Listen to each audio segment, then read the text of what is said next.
तो नमस्कार आप सभी का और स्वागत है आपका सत्र 2 के तीसरे भाग में। और आप देख सकते हैं हमने सत्र 2 के दूसरे भाग में क्या करा था। हमने यहाँ तक आ गए थे, हमने कॉपी पेस्ट कर दिया था। अभी मैं थोड़ा टाइमलाइन को बढ़ाऊंगा, तो टाइमलाइन स्ट्रेच करूंगा और यहाँ से बार को भी बढ़ा दूंगा। तो मैं क्या करता हूँ, कॉपी पेस्ट मैं फिर से कर लेता हूँ ये 4 पृथ्वी को। अब तो हमें ये पूरे टाइम चाहिए आगे, तो मैं आगे जितने फ्रेम में भी करूँ कम है, क्योंकि आगे हमें हर फ्रेम में अब ये चाहिए होंगे। तो मैं कॉपी पेस्ट कर दे रहा हूँ। तो ठीक है, इतना काफ़ी रहेगा अभी के लिए, बाद में अगर ज़रूरत पड़ेगी तो कर लेंगे। अब हमें क्या करना है, अब हमें, क्योंकि अर्थ विंटर का पोजीशन तो वही है, वो वहीं रहेगा, बाकी इनको हमें रिवील करना है। तो गायब से हम धीरे धीरे इनको लाएंगे। तो क्या करेंगे, पहले एक सिलेक्शन बनाएंगे ताकि हम गलती से उसको ना छेड़ दें। तो एक सिलेक्शन बनाएंगे और फिर इरेजर में जाएंगे। इरेजर में जाके अमाउंट इरेज्ड में हम लोग सबसे पहले 90% रखते हैं और ब्रश का जो साइज़ है अपने इरेजर का उसे मैक्सिमम कर देते। तो मैं एक बार दबाऊंगा और आप देख सकते हैं ये कितना लाइट हो गया है। तो हम लोग ऐसे ही लगभग गायब कर देंगे। आगे जाएंगे, फिर एक बार दबाऊंगा और फिर एक बार दबाऊंगा। तो आप देख सकते हैं पिछले बार था नहीं, इस बार थोड़ा दिख रहा है। एक और बार दबाऊंगा तो अभी भी है, थोड़ा और दबाऊंगा, थोड़ा और। तो ऐसे धीरे धीरे हमें करके लाना है। तो ऐसे ही मुझे बार बार पीछे मुड़ना पड़ेगा, पीछे वाले फ्रेम में देखना पड़ेगा कि उससे ज़्यादा उजाला है कि नहीं। उससे ज़्यादा पिछले फ्रेम से वो ज़्यादा दिखना चाहिए, तभी ऐसा लगेगा कि वो पहले दिख नहीं रहा था फिर अब दिख रहा है। तो ऐसा हम इफेक्ट ला रहे हैं। तो आप देख सकते हैं पिछले फ्रेम में कम दिख रहा था अभी। तो ऐसे ही हमें करते जाना है, 1 2 3। आपने टैप भी याद रख सकते हैं। आपने 3 बार टैप करा तो अब मैं 2 बार टैप करूँगा। अब मैं एक ही बार टैप करूँगा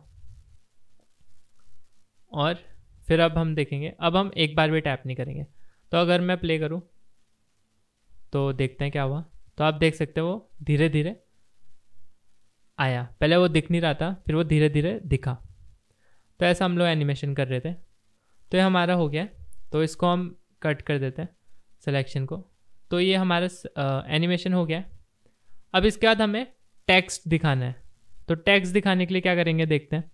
फोरग्राउंड लेयर हमने अलग से रखा है, फोरग्राउंड लेयर में काम करेंगे टेक्स्ट का, क्योंकि अगर मिड ग्राउंड में ही करेंगे तो फिर बहुत गड़बड़ी हो जाएगी। तो फाइल में जाएंगे, फोरग्राउंड लेयर को सेलेक्ट कर लिया मैंने, फाइल में जाएंगे, ऐड इमेज, और टेक्स्ट वाला जो हमारा इमेज था उसको सेलेक्ट करेंगे। तो ये आ गया हमारे पास। अब क्या करेंगे, फिर से सिलेक्शन लेंगे, कॉपी पेस्ट कर देंगे आगे तक। तो ये कॉपी पेस्ट करना काफ़ी ज़रूरी चीज़ है, क्योंकि अगर आप कॉपी पेस्ट नहीं करेंगे तो आपको बार बार बाद में कॉपी पेस्ट करना पड़ेगा। तो आप पहले कॉपी पेस्ट कर दीजिए, बाद में सिर्फ आप एनिमेशन में ध्यान दीजिए। तो कॉपी पेस्ट तो काफ़ी इसमें मतलब सोचने की चीज़ नहीं है, बस यही सोचना है कि कौन से लेयर में आपको क्या रखना है। बाकी तो आपका मेन आपका एनिमेशन है, तो आप कॉपी पेस्ट पहले कर लीजिए। मिड ग्राउंड लेयर आगे खाली है, तो मैं मिड ग्राउंड लेयर मुझे फिर से कॉपी पेस्ट करना पड़ेगा। मिड ग्राउंड में हमारा पृथ्वी है सारे, तो मैं कॉपी पेस्ट कर देता हूँ पृथ्वी को भी। तो ऐसे हम आगे तक कॉपी पेस्ट कर देंगे जितने भी फ्रेम में हमने काम करा है। तो अब हमारे हर फ्रेम में टेक्स्ट भी है और पृथ्वी भी है। तो एक हमने सीखा एनिमेशन पृथ्वी को घुमाने का, एक हमने सीखा कि कैसे हम धीरे धीरे किसी चीज़ को रिवील कर सकते हैं। अब हम लोग सीखेंगे कि एक एक टेक्स्ट कैसे लाएं हम लोग। तो टेक्स्ट को एक एक करके लाने के लिए क्या करेंगे, पहले जून है तो जून को लाते हैं। तो हम लोग क्या करते हैं, जून के अलावा बाकी सब सेलेक्ट करते हैं और कंप्यूटर में जो डिलीट किया है उसको दबाते हैं, जो आपके कीबोर्ड में डिलीट किया है उसको दबाएं। तो आप देख सकते हैं हमारा जून के अलावा सब गायब हो गया। ऐसे ही हम लोग समर को छोड़ देंगे अब और बाकी चीज़ डिलीट कर देंगे। तो ऐसे ही आगे बढ़ेंगे। अभी हमें स्प्रिंग चाहिए, तो मार्च का एम आ रहा है और सितंबर का एस आ रहा है और सन का भी एस आ रहा है। तो शिफ्ट की दबाएंगे, सिलेक्शन बढ़ाएंगे अपना, शिफ्ट की से ऐड होता है, और फिर डिलीट की दबाएंगे, फिर आगे वाले फ्रेम में जाएंगे। फिर आप सोचिए आपको क्या दिखाना है, पहले मार्च दिखाना है तो मार्च दिखाइए, बाकी सबको हटा दीजिए। तो ऐसे आप दिखा सकते हैं। फिर आगे जाए, फिर आप सोचिए अभी मुझे सन दिखाना है, तो सन के अलावा मैं बाकी सब सेलेक्ट करूँगा, डिलीट, फिर आगे करूँगा। अभी मुझे सितंबर दिखाना है, फिर उसके अलावा सब चीज़ को मैं सेलेक्ट करूँगा सितंबर को छोड़ के, फिर डिलीट, फिर आगे जाऊँगा। अभी मुझे ऑटम दिखाना है तो डिलीट बाकी सब, और फिर आगे आके अभी मुझे विंटर दिखाना है तो विंटर के अलावा बाकी सब मैं डिलीट कर दूँगा। तो सिलेक्शन बढ़ाते जाएँ, कम करते जाएँ अपने हिसाब से, जो आपको चाहिए उसके हिसाब से सिलेक्शन कम ज़्यादा करते जाएँ। अभी एक्सेस और टिल्ट हम एक साथ दिखा सकते हैं और दिसंबर छोड़ देते हैं। अब हमें कुछ भी नहीं करना है, तो एक बार प्ले करते हैं तो आप देख सकते हैं ये टेक्स्ट हमारे कैसे रिवील हो रहा है एक एक करके। तो हमारा एनिमेशन था कि हमें टेक्स्ट ऐसे एनिमेशन करना था। ऐसे ही आप अगर चाहे तो आप टाइप राइटर की तरह भी टेक्स्ट को ला सकते हैं, यानी कि एक एक लेटर की तरह कि जून का जे पहले आए फिर यू, उसको कैसे लाएंगे, आप पूरा सिलेक्शन लेंगे और जे के अलावा सारा सेलेक्ट करेंगे, फिर आगे जाके यू करेंगे, यू और जे और यू के अलावा सब सेलेक्ट करेंगे, फिर जे और यू और एन के अलावा सब सेलेक्ट करेंगे। तो ऐसे वो थोड़ा ज़्यादा लंबा प्रोसेस होता है, इसलिए अभी मैंने थोड़ा आसान वाला प्रोसेस बताया, पर उसका काम करने का तरीका सेम है। अब आगे जाके हमारा बस एक ही चीज़ बच जाता है, वो है टॉपिक का नाम। तो उसको हम लोग इंपोर्ट करते हैं।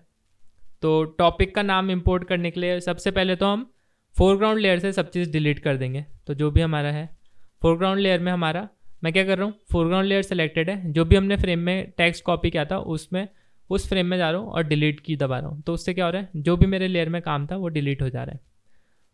पर हमें टेक्स्ट तो चाहिए, तो हम क्या करेंगे, मिड ग्राउंड लेयर में टेक्स्ट ले लेंगे। तो मिड ग्राउंड लेयर में हम टेक्स्ट ऐड करते जाते हैं। अब तो जितने भी लेयर हम फ्रेम्स हमने बनाए हैं उन फ्रेम्स में हम मिड ग्राउंड लेयर में टेक्स्ट को ऐड कर देंगे। तो मैं फाइल में जाके ऐड और टेक्स्ट में आ रहा हूँ।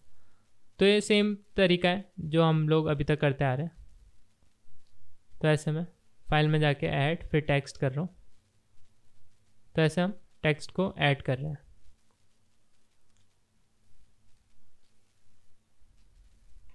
तो ऐसे हमने टेक्स्ट एनिमेट कर दिया।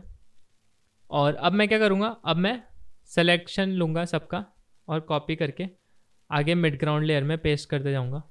तो कुछ फ्रेम तक पेस्ट कर दूँगा क्योंकि एनिमेशन के आखिरी तक मैं चाहूँगा ये सब दिखे, और आखिरी तक थोड़ा सा दिखना भी चाहिए एनिमेशन के बाद टॉपिक, क्योंकि तभी पढ़ पाएंगे लोग। एनिमेशन के टाइम तो पढ़ नहीं पाते हैं, पर जब एनिमेशन ख़त्म हो जाए तब पढ़ पाएंगे कि टॉपिक में क्या है चीज़ें। तो इसलिए मैं आगे तक ले आ रहा हूँ। और अभी 17.2 के तीसरे भाग तक हम इतना ही रखते हैं, क्योंकि हमारा टेक्स्ट हमने इसमें एनिमेट करना सीख लिया है। तो हम लोग अगले भाग में क्या करेंगे, हम लोग टॉपिक का एनिमेशन करेंगे, टॉपिक का नाम का एनिमेशन। वो हम लोग क्या करेंगे, हम लोग स्केल छोटे से बड़ा करेंगे, छोटे साइज़ से वो बड़ा होगा टॉपिक। तो पहले दिख नहीं रहा होगा, फिर धीरे धीरे करके बड़ा होगा और वो अपने नॉर्मल साइज़ में आएगा। और हम लोग सीखेंगे कि कैसे आप लोग एक्सपोर्ट करा सकते हो, क्योंकि ये तो अभी ऑटोडेस्क स्केचबुक के फाइल है, आपको वीडियो चाहिए होगी दिखाने के लिए लोगों को व्हाट्सएप में भेजने के लिए।